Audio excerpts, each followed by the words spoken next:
Hello and welcome to our show, 60 Seconds with Sergio. I am your host, Sergio Cabanas, attorney at law here in Florida. Thank you for joining me today. Today's question is, Sergio, I need an estate plan, but I think I found some simple forms online that I could fill out for a fraction of the price of hiring an attorney. Can I just fill out these forms and make my own estate plan? So, I know you're expecting me, as an attorney here in Florida, to recommend that you should hire an attorney, and you would be correct. But let me explain why. First, let's understand the purpose of an estate plan. If you think about it, an estate plan is basically a collection of legal documents that list all of your instructions for your family to follow in the event of any tragedy, such as you're becoming incapacitated or if you were to pass away. An estate plan may include a trust, a last will and testament, a power of attorney, and other important documents. Let's just take a moment to examine what I just said. These are documents your family will be using in a time of crisis, such as when you become incapacitated or if you pass away. Your family is already experiencing a lot of confusion, a lot of emotions, grief, depression, sometimes even panic.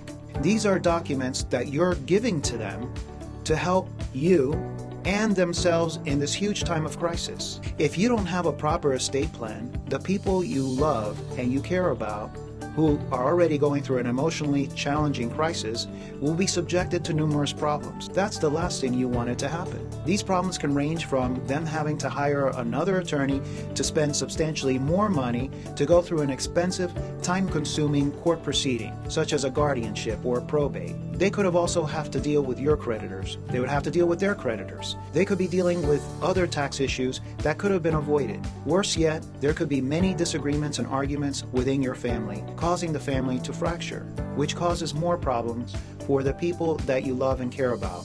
And remember, these are the problems you wanted to avoid. So now that we understand the importance of these legal documents, we should then turn to whether we should use these online forms. I know you can see where I'm heading with this. By now, you should know that the internet is an excellent resource. Some of the information is good, but a lot of it is bad, or they may not be applicable to your situation. I know because I have personally reviewed and seen these forms for myself.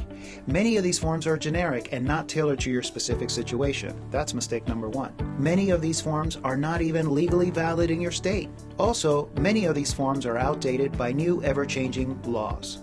Any one of these problems could serve to invalidate your entire plan. Your time and money would have been wasted, and you and your family may be worse off. So now that we understand how important this is, don't take chances with something so important for you and your family. Consult an experienced attorney who can help you through this process and get it done right. You want to make sure your family has the right tools in hand to get through your crisis. I hope this short video provided you with some guidance about the importance of having the right legal estate plan for you and your family in the event of any emergency. Thank you for joining me today, and as always, stay informed so you can stay strong.